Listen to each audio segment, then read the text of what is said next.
अस्सलाम वालेकुम एवरीवन। आज हमारे साथ सिकंदर सुल्तान साहब हैं और सिकंदर सुल्तान साहब से हम गपशप लगाएंगे और पूछने की कोशिश करेंगे कि सिकंदर भाई कैसी तबीयत है आपकी। अल्हम्दुलिल्लाह। सिकंदर भाई अपने बारे में बताएं। हूँ सिकंदर सुल्तान, वे वॉज ही बॉर्न, कहाँ पैदा हुए, भाई बहन कितने थे, वालिद क्या करते थे, कुछ बताएं। Born in Karachi 1955 जनवरी 22। वालिद जो थे वो बिज़नेस करते थे। बचपन में पढ़ने गए थे इंग्लैंड, जब 6 साल के थे। वहाँ पता नहीं कितना पढ़े, मैट्रिक उन्होंने वो क्या सीनी कैम्ब्रिज कर लिया बड़ी मुश्किल से। और बहुत नॉटी थे वो, और इतने नॉटी थे कि जब वो क्लास में आते थे पहले ही वो बेंच पे खड़े हो जाते थे। तो टीचर ने पूछते क्यों तुम खड़े हो, बोले भाई आप खड़ा करेंगे इससे पहले मैं खुद ही खड़ा हो जाऊँ। वहाँ बोर्डिंग स्कूल में पढ़ रहे थे, टम्बरवेल स्कूल था एक। और हाँ नहीं, इंग्लैंड लंदन में थे, लंदन में था ये स्कूल। और फिर उसके बाद जो था उनका 27 साल उन्होंने वहाँ अपनी ज़िंदगी गुजारे, 27 ईयर्स। और मेरे जो दादा थे वो, उनका नाम था मौलवी मोहम्मद उस्मान। वो आलिम फाजिल थे और वो बिज़नेसमैन, बहुत बड़े बिज़नेसमैन भी थे। और वो काम करते थे चमड़े का, और उनकी स्पेशलिटी थी, बल्कि ख़ानदानी स्पेशलिटी थी हमारी, सैडलरी की, कैरेजेस एंड सैडलरी। तो वो नहीं, मेरठ में थे, और सारी दुनिया में मेरठ से एक्सपोर्ट होता था उस ज़माने में, 1918s में, 70s में, 17th सेंचुरी में। और वो फिर क्योंकि दुनिया भर में एक्सपोर्ट करते थे, तो एक उनके चचा वो इंग्लैंड में भी रहे कुछ अरसे, और वो वहाँ पढ़े भी, वहाँ शादी भी उन्होंने की। तो बहुत पुराने से ताल्लुकात बाहर से थे। और मेरे जो फादर थे वो फिर जब आए इंडिया में, तो मेरे वाले साहब यानी मेरे दादा का इंतकाल हो गया। उसमें मेरे जब दादा का इंतकाल हुआ तो वो वापस आए, और कुछ इश्यूज़ थे फैमिली में। और उसके बाद जो है वो फिर उन्होंने अपना कारोबार वहाँ शुरू किया, कनाट प्लेस में, दिल्ली में। मेरे वाले साहब की पैदाइश दिल्ली की थी, और वो दिल्ली में ही पढ़े, बाद में रहे भी दिल्ली में ही। और मेरे जो फादर थे उन्होंने फिर कारपेट्स का काम शुरू किया, और कारपेट एक्सपोर्ट किए इंडिया से सारी दुनिया में। और इंडिया में भी कारपेट की 2 फैक्ट्रीज उन्होंने ली, और उसको मैनेज करते थे वो। सैडलरी का भी काम करते थे। कैरेज का काम फिर उन्होंने थोड़े अर्से किया, फिर बंद कर दी कैरेजेस का। इवन जो क्वीन विक्टोरिया का जो कॉरोनेशन हुई थी, उसमें जितनी भी कैरेजेस इस्तेमाल हुई थी वो हमारे ही इदारे से गई थी, यानी मेरे दादा के इदारे से गई थी। उसका क्या नाम होता था उसमें? मुझे सही पता नहीं उसका नाम। मेरे वाले साहब का तो था सुल्तान ब्रदर्स के नाम से।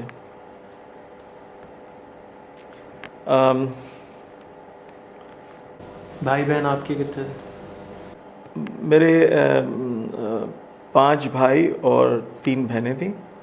सबसे बड़े भाई जो थे उनका नाम शहनशाह था, और वो आर्मी में थे मेजर। पहले उन्होंने इंडिया से स्कूलिंग की थी, वो जो बहुत ही मशहूर इंडिया में कॉलेज था उससे। फिर उसके बाद वो पाकिस्तान में आके उन्होंने आर्मी ज्वाइन कर ली थी। आर्मी में वो मेजर की रैंक तक गए। फिर अयूब खान का जब आया दौर, तो उनको डिप्लोमेटिक कोर में ले लिया। आर्मी के लोगों को कुछ को डिप्लोमेटिक कोर में लिया, उनको भी लिया। और फिर उनको वाशिंगटन में बेस कर दिया पाकिस्तान का, एज मैं प्रॉब्ली 3rd सेक्रेटरी या 2nd सेक्रेटरी, मुझे याद नहीं है। एंड उन्होंने फिर 1960 में एक अमेरिकन खातून, जिनके वालिद जो थे वो ख़ुद एम्बेसडर थे, उनसे शादी कर ली। उससे जो छोटे भाई थे मेरे, वो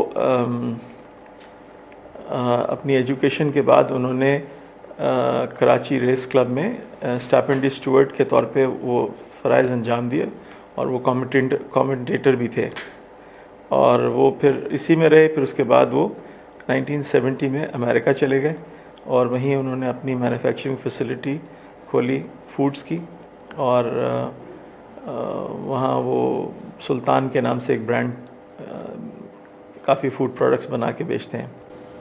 वो मसाले होते हैं लाइक? नहीं, वो तो पेस्ट वगैरह उनके हैं और इस तरह स्प्रेड्स हैं, अनियन है, फ्राइड अनियन है, इस तरह के प्रोडक्ट्स हैं। और उससे जो छोटे भाई थे वो 1970 में कॉलेज करने के लिए चले गए थे मिचिगन लेक यूनिवर्सिटी, और फिर वहीं पर उन्होंने अपना MBA किया, और करने के बाद फिर वो वहीं सेटल हो गए, वहीं के रेजिडेंट हो गए, और उनकी शादी हुई। फिर शादी के बाद उन्होंने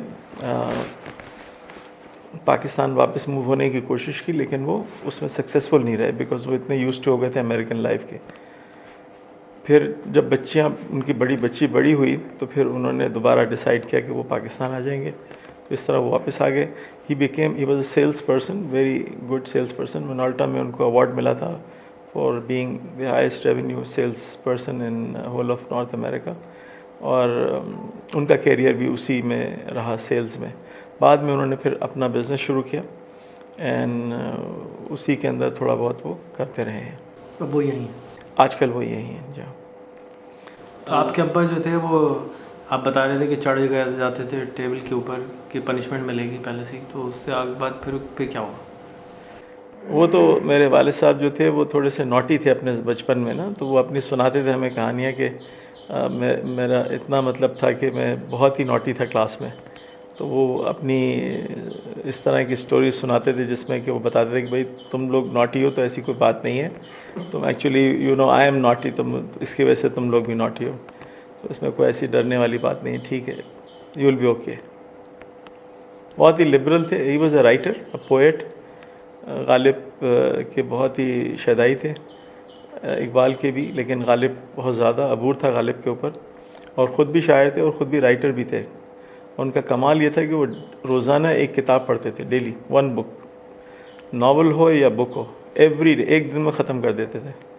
और ही was a very learned man, और अपनी ज़िंदगी में उनसे लोग बहुत ज़्यादा मशवरे लेते थे। ही was a very wise person, also a religious man inside.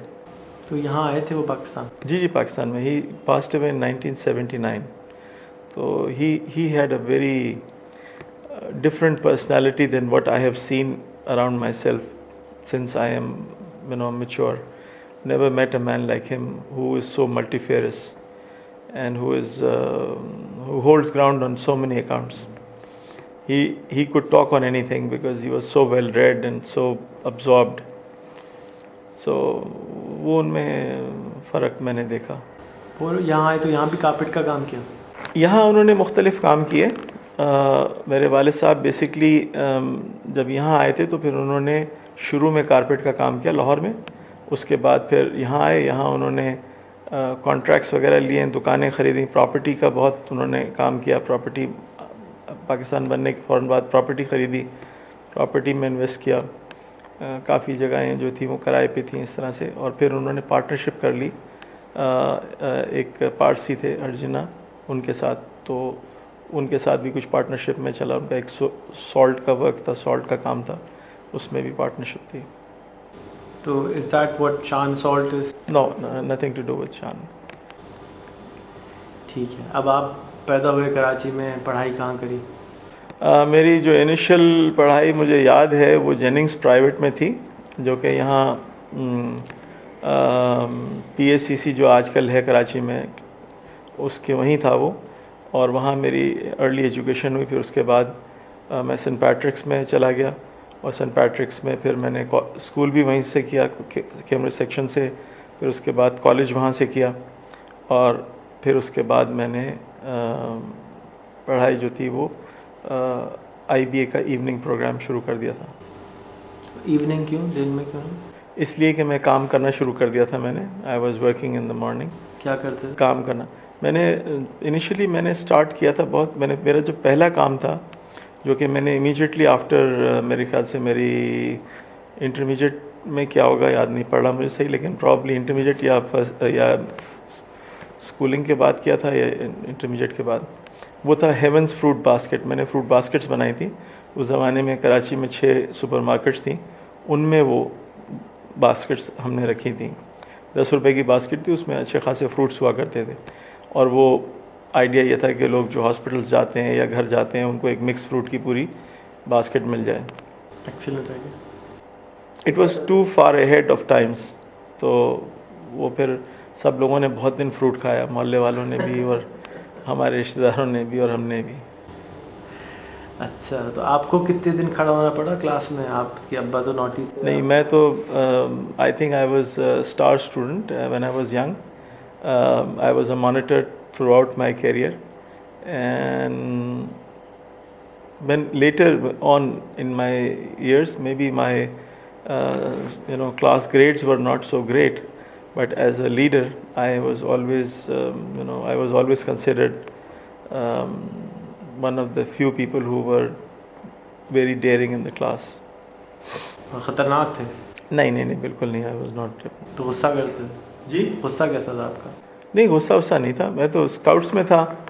I was playing major role. मैं स्काउट्स में कायदे स्काउट था, plus I was a very good cook, I was a very good singer. So मुझे बहुत सारी, मेरे पास I think उस ज़माने में 28 या 30 बैचेस थे ऑफ डिफरेंट प्रोफेशंसीज। सिंगिंग किस में करते थे, किस किस्म की? नहीं, वो तो इंटरटेनमेंट होता है वो कैंप फायर के अंदर। वो it is a very good experience.